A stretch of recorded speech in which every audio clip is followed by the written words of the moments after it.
This is SAGAS.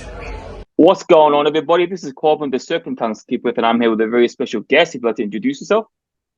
What's up, everyone? This is Sam from Soft Spoken. How goes it? Not much, not much. How about you? Doing good, doing good. Happy to be here with you. Yeah, it's very exciting. I'm glad we could sort of the times, and yeah, it should be an Yes, exciting yes, episode. yes. Yeah. Let's do So, it. so today, based on your recommendation, we'll be talking about your guys' EP, Where the Heart Belongs. Cool. So, Yes. before we get into this, where did the band name Soft Spoken come from? So I wish he was here with me on this one, but Chris is like the founder of the band. Mhm. And so it comes from him, and it's a little story. And I encourage anyone who's curious to know more about us to check out our website. Can plug that later, but goes into the depth there. But he lived in Japan for a few years, and I remember him saying that a teacher called him soft spoken, and then kind of like in a way he was like criticizing his like the way he was running his classroom. I don't know exactly the story. Chris will tell you, but it kind of pissed Chris off. He's like, I'm not soft spoken. I can control this. I don't know. He'll tell you, but that's where it came from. And so soft spoken was like a side gig kind of thing that he had going, side project while he was living over there. But it wasn't until he moved back that he just wanted to take it, and put it into a band. He's been in bands before. I've known him in the high school days. We've our high school bands shared the stage. But yeah, credit goes to him on that one, where the name came from. Fuck yeah, nice band name, unique. It's different, and I it's a bit know. Irony, baby. Yeah, right? yeah. No. Soft spoken, love it. Inspiration can come from the craziest things. Absolutely. Absolutely. Yeah, like I call myself Serpentine because I'm always honest. I don't like to censor myself. I say what I want, and I've always done that my whole life. So There you go. There you go. I Serpentine, love cool. it. Yeah. Yeah, little nickname. Okay, so this album came out 2021. Why don't you just run me through so the groundwork for this album, this EP, what was the idea behind it? What did you want the fans to get from it? Yeah. Yeah, of course. We were kind of in a growing stage, honestly, going through some member changes, and then COVID and all that kind of hit. We had kind of written a lot of this stuff, and then like right as COVID was hitting, it was all at once.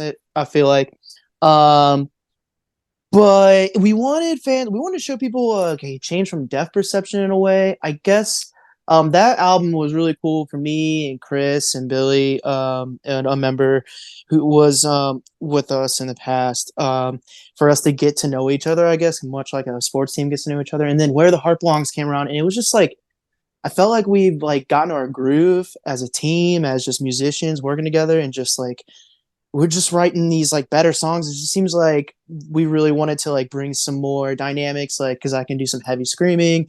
So why not give people that? Because people love that. Deaf perception, we didn't do any of that.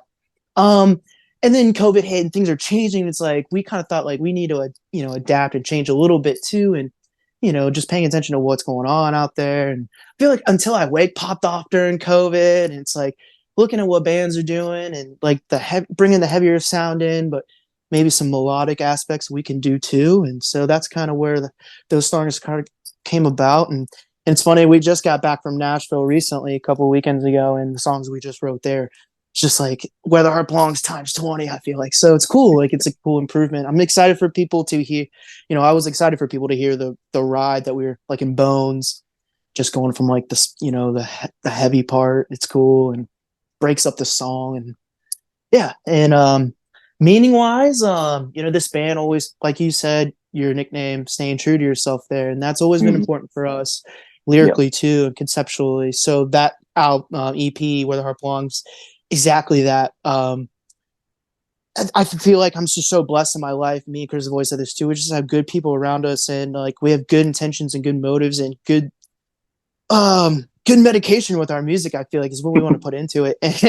Yeah. And it's cool with like heavy music and metalcore and stuff. You get a lot of angst and anger and depression and stuff. But it's like, how can we make music and be positive about it, but still be because we love heavy. Yeah. So we always try to bring the positive aspects to it. Where the Heart Belongs, the song specifically, is exactly that. Where the Heart Belongs, and to us, it's at home. It's with family. People care about you, give a shit about your drive, what you're doing in your life. And that song specifically is about two great women in my life, and got to give it to the women. I wouldn't be the man who I am without the women, who brought me here. So my wife and my mother, that song's kind of loosely about, but Yeah. just going after and getting it in life and not like settling for people who don't love you, and then it's more of like that song's more family, just like finding people who love you and just being around people who love you is just so important. So, and music is a language of our world, man, and we can bring people, love and together. That's cool. I think that's what all artists love to do with their art in general. So, yeah, Nice. Fuck yeah. there's a lot there. No, it's perfect. And I was, it was interesting because I was thinking to myself, I'm like, when I was listening to the EP, I was like, these clean vocals remind me of someone. And I was walking my dog. I was like, what? Who do these clean vocals? And I came to a conclusion. Yes. Maybe you don't think so, but in my head, I was like, this reminds me so much of this. The original. I'm not sure if they changed singers since, but the original singer of Mice and Men. Oh, That's dude. Austin. Dayshell's what's his name? Dayshell guy now? The guy who started Dayshell? Yeah. I think. Yeah. Thanks, man. I looked Austin up to them a Charlie. lot, especially. Yeah. Oh, okay, yeah. Yeah, Or I was Austin like, oh, Carlisle?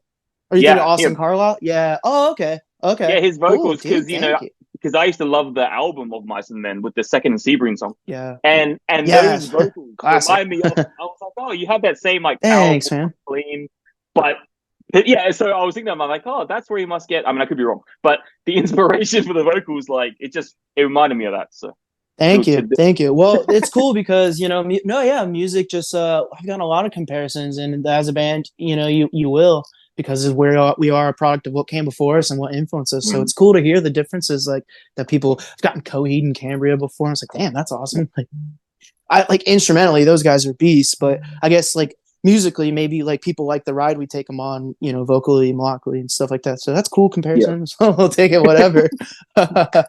Yeah, and awesome. Thank you. there's also Callan Quinn, Sleep with Siren. Oh, thank you. You've gotten that one before. I appreciate that. It's the high range. It's not always Yeah, important and doesn't always make for good music. So all you yeah, singers out there who are like, I have to sound like Helen Quinn and be up there. No, you don't. So be where you belong.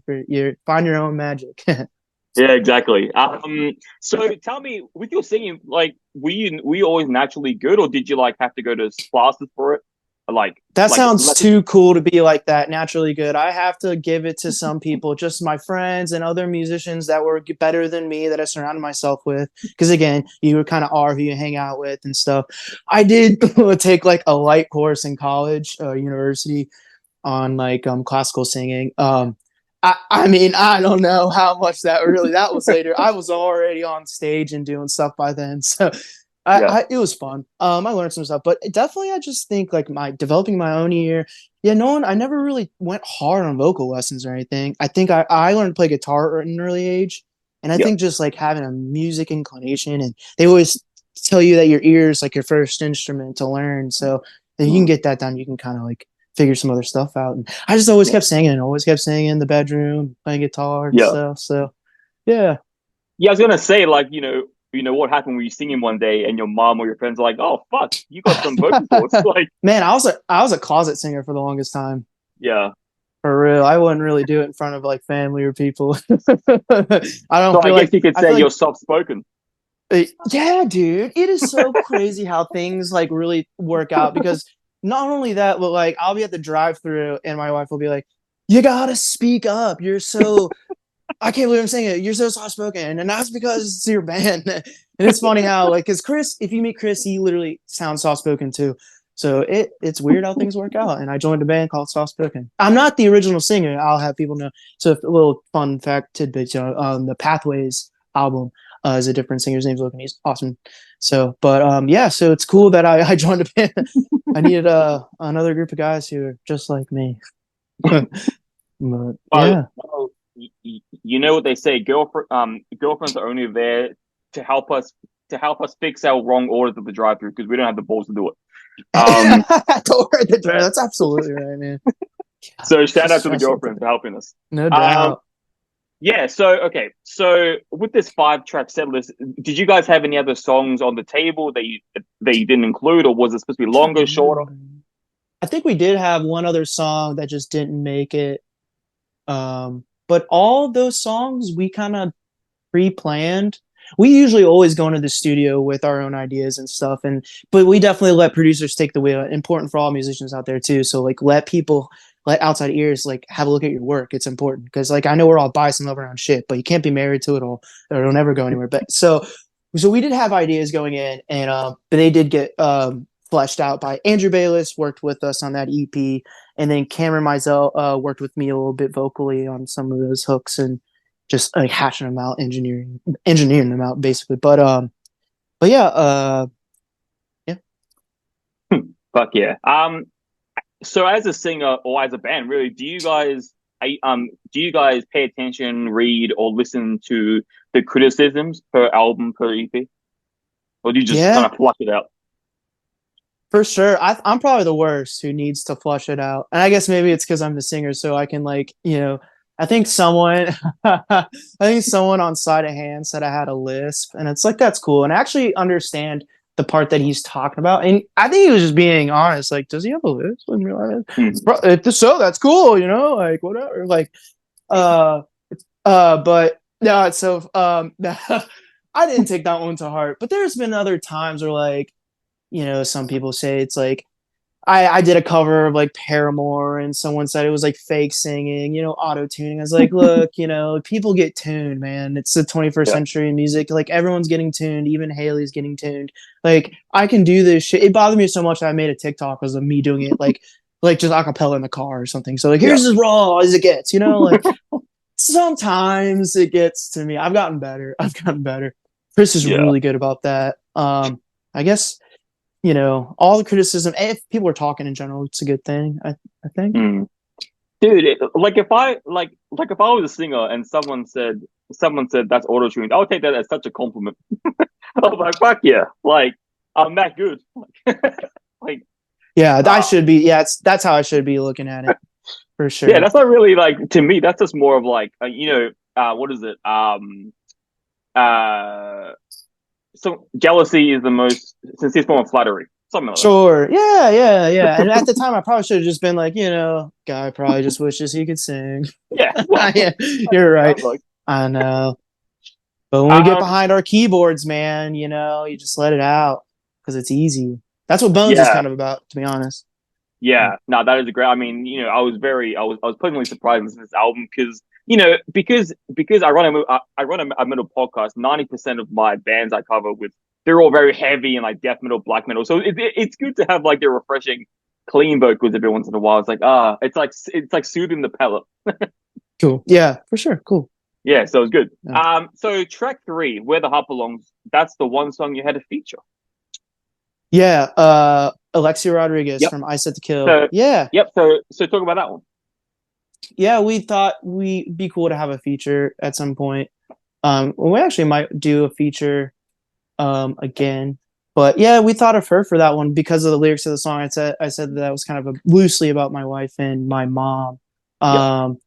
And so my mom left like she's from Wales in Great Britain. And she moved here when she was like 20 or 19 and just left kind of like a bad environment. And then my wife's been kind of like in bad relationships and anyway, so I know Alexia had like some past, so she resonated with the song and was down to do it. And it was really cool. Her part is sick. And I know a lot of the engagement on the video was like, oh yeah, we came here for Alexia, but you guys are great. This song kicks ass. We'll take it. Yeah, hell yeah. We put Alexia on here for that reason. No, we put her on her because we knew she'd kill it. And she's got such a rocking voice and it's cool that. Yeah. I enjoy I Set to Kill a lot. I love it. That's one of my favorite bands that I've gotten to share the road with. And so that was a cool feature. We talk about obviously the songs, but what about the album cover? Where did that come from? How did that come? Was there different covers besides this one? The album cover is cool. It was hand drawn. Man, his name is escaping me right now, but I know he's an artist and he's called Zombie Shark. And if anyone out there who likes like deathcore like that, it's like that, but it has like a Nintendo 64 feel to it. So it's that's like his style. It's like digi deathcore. But so he's really good, and he's a brilliant artist. So he does a lot of art for other artists and stuff too. God, I can't remember. Zombie Shark, everyone. That's all you need to know. He's so good. Check him out. But he hand drew that. Pretty cool. Wow. That cover's sweet. So was this the one alliteration that he had for you guys, or was there others like other covers? Or were you guys, like, no, that was pretty. And he did the inside and everything. And I think we even took a one of the piece of that design and put it on a shirt. But no, we basically like approached him because we just knew how talented he was. We're like, hey, make our EP artwork. Yeah, fuck yeah. And right away, and we were just like, this is sick. So I think we had a little bit of ideas with like using the skeleton for bones and then the heart. Oh, yeah. Oh my gosh. Yo, everyone, my bad.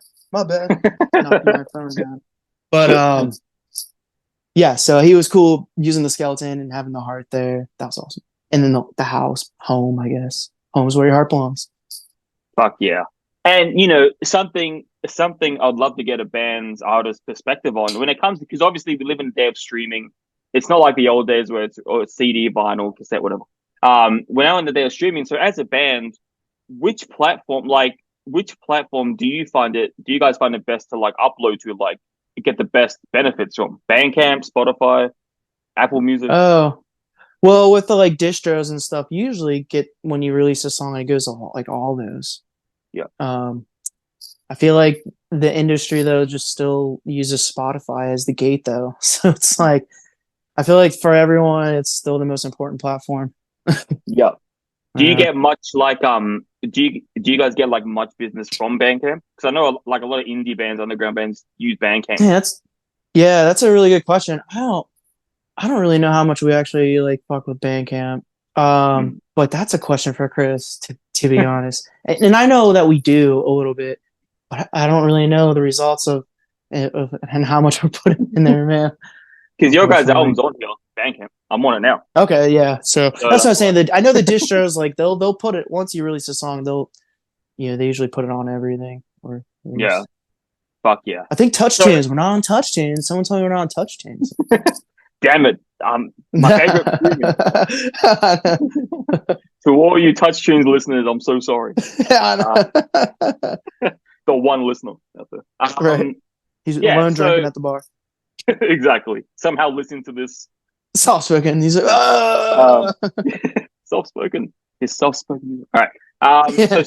So since this release, obviously 2021, what kind of let's say direction has so after this EP came out, what kind of direction have you guys pushed for since? Like any sound variation, anything like a continuation of this sound or something completely different? Yeah, briefly mentioned that we just got back from Nashville a couple weekends ago. It's kind of where we go. And the songs we just wrote down there, like and Oblivion's coming out. We have a new song coming out this Friday. So that's part of had the Alone and Love Talk kind of trio that's kind of been happening. I feel like those songs kind of loosely touch where the heart belongs, like musically. I think we're getting a hold of some catchier hooks and realizing that, like really got to grab people's attention in those hooks. So these new songs, we've got thought of that. They've definitely realized that those heavy moments, kind of like how Bad Omens is doing it, like everyone's, I guess, having some big moments. So we're definitely got a few of those in these new songs where I think people are going to shit their pants. So yeah, I think it's definitely a continuation, but it's like I feel like it's times 20. Like we've recorded since Where the Heart Belongs, and I'll count Alone, Love Talk, and Oblivion 3. We've recorded 5